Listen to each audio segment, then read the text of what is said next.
Welcome to SVG-TV News for Thursday, January 16, 2025. I am Rochelle Batiste with the details. Minister of Education Curtis King has announced that a number of teachers who were deemed to have abandoned their jobs in 2021 due to their refusal to take the COVID-19 vaccine have now been rehired. This decision comes despite a judgment that is still pending from the appeal court. During his contribution to the 2025 budget, the Education Minister told Parliament that the teachers who have been rehired will receive their full benefits. I'm telling you now, most of the teachers have already returned to the classroom. And those who have not returned are those who have chosen not to. And they have not lost any benefit. So y'all flogging a dead horse. Not one. And I'll give an example now, without calling him. I remember this teacher who was away. When I say away, she did not take the vaccine. She got pregnant while she was at home. She returned to school, and the same week, she was given her maternity leave. You're going to tell me that one is for everybody, fine. But here the other part, she was also given her long leave. The Education Minister also reiterated that the positions of those teachers who have not yet returned remained open. We remain open to every teacher up to today who wants to come back to the classroom. I've been saying this all the time, and I have said, look, it doesn't matter if the issue is before the court. Come back. So that is why I'm saying that those who are still at home choose to stay at home. And President of the St. Vincent and the Grenadines Teachers Union, Oswald Robinson, expressed a dissatisfaction with the Education Minister's statements. Robinson, who has been outspoken about the teachers' ongoing employment issues stemming from the vaccine mandate, said he believes the minister misled Parliament on the issue. I want to place on record that he has misled the Parliament of St. Vincent and the Grenadines, and also the nation of St. Vincent and the Grenadines, and by extension, wherever the Parliament is being viewed and listened to. In fact, based on our records, we have, I would make reference to, for example, a teacher who received her appointment as a graduate teacher on May the 12th, 2004, is one of the teachers who reapplied. And when that teacher reapplied, she received another letter of appointment. That letter is from the Public Service Commission, dated the 23rd of October 2023, stating that she has now been appointed as a teacher of the same grade, with effect from September the 18th, 2023. So if what the minister is claiming that all those who have reapplied would have all the benefits intact, then there will be no need for a new letter of appointment with a more recent date. Robinson voiced his concern, saying that many teachers have expressed dissatisfaction with the rehiring agreement, which they feel does not fully address their entitlements. And there are many other letters where persons who are graduate teachers before the vaccine mandate, when they reapply, they are now getting letters to say they are now appointed, graduate in a position that they held many years ago. So the minister is contradicting the Public Service Commission, and the Public Service Commission is doing likewise. All the government has to do is reinstate the teachers with benefits. That's what we are calling for, reinstatement with benefits. Don't just say reapply. And when you reapply, in fact, there are teachers who are going back to work by word of mouth. senior education officers are calling them back into the classroom because they're avoiding the paper trail, transparency and accountability. That is how they are playing with the lives and the employment of our teachers behind the scenes. So the minister is misleading. The Public Service Commission is also misleading because these teachers never abandoned the job based on the court ruling. And the teachers union expressed dissatisfaction with that presentation in the House of Parliament by the Minister of Education, giving the nation the impression that those who have gone back to work have all their benefits intact.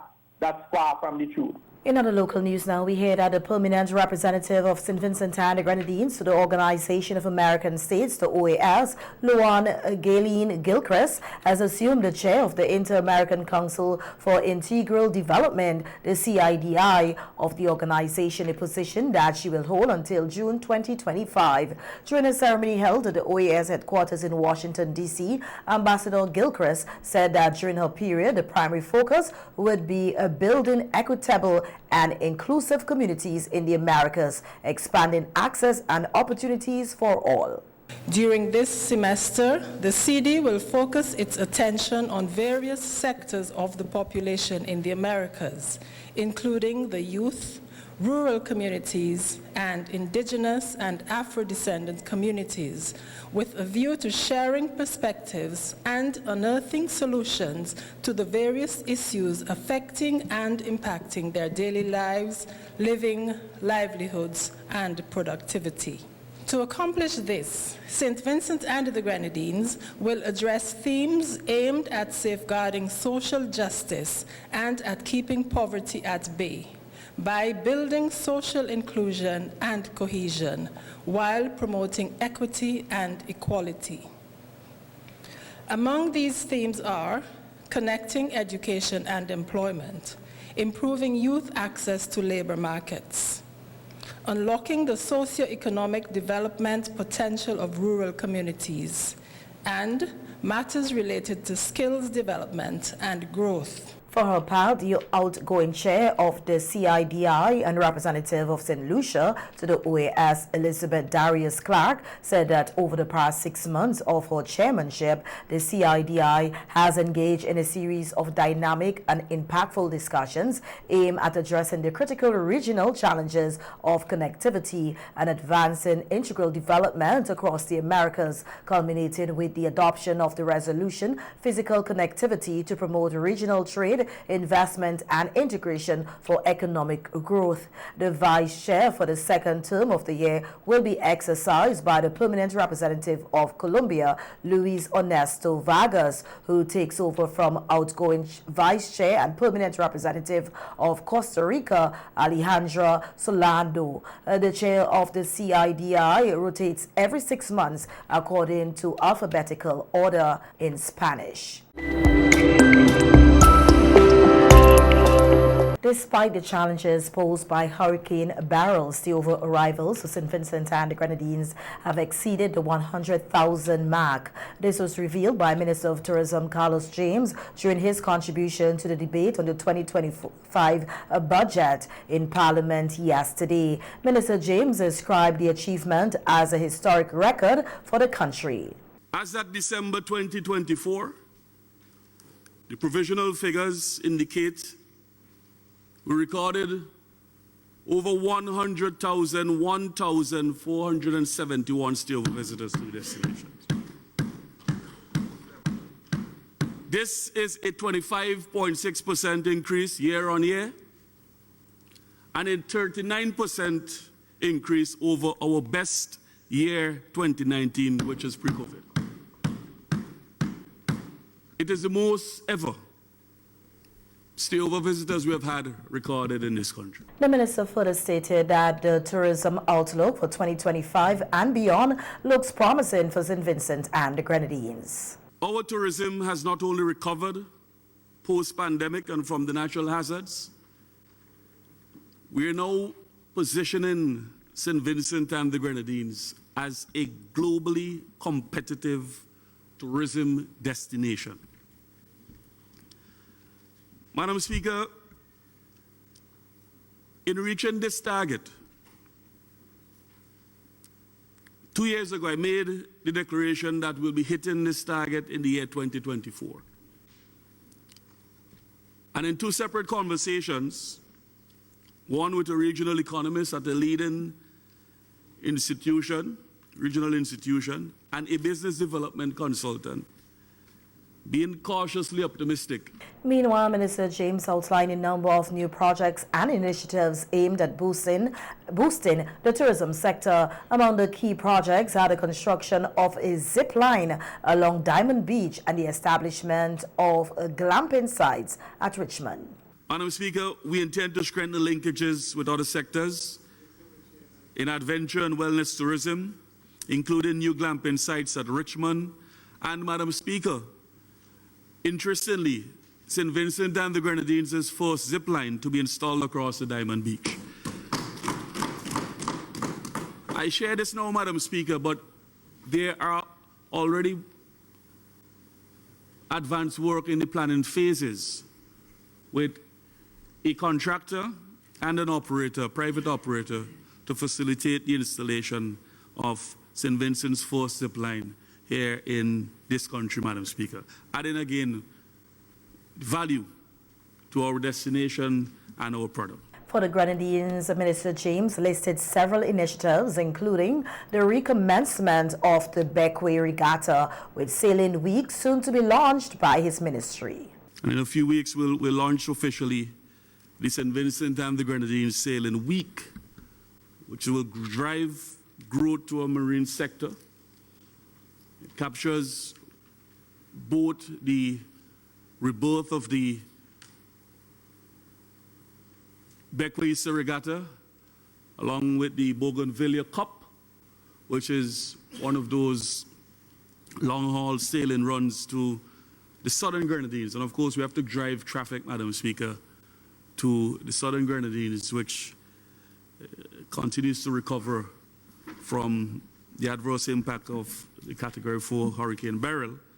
And we have to, I think someone made the comment, I'm not sure if it's in the estimates or during the budget, businesses, Madam Speaker, particularly tourism-related businesses in the southern Grenadines, we have to ensure we support and we drive economic activity to support, especially a lot of them are sole traders. And the minister also highlighted that despite the devastation caused by Hurricane Beryl in the Grenadines, the region continues to attract tourists and visitors, showing resilience in the face of challenges. And phase 2 of the Villa Boardwalk reconstruction following the damage caused by Hurricane Beryl officially commenced last Tuesday. Operations Project Supervisor Davidson Lane shared details on the progress of the project during an interview with SVG-TV this afternoon. As you can see, we started last week Tuesday, which we already started to do concrete walk, farm walks, and we are actually burying some concrete cylinders, which the whole entire length of the boardwalk now will be 260 feet. So we are doing with concrete beams, fender beams, and we are doing some intermediate beams also with a galvanized steel rail and timber in between for flexibility. And to the edge of the concrete fender beams, we are doing some bowlers will work as a water brick also. So any swells coming, the bowlers will really get the lash first before it hit along the beams and the boardwalk. Lynn explained that the new boardwalk would be significantly more reinforced and durable than the previous structure, designed to withstand harsh weather conditions and daily wear over the long term. We want to maintain something because over the past couple of years, the boardwalk was damaged pretty bad. So we want to do something more strong and more sturdy.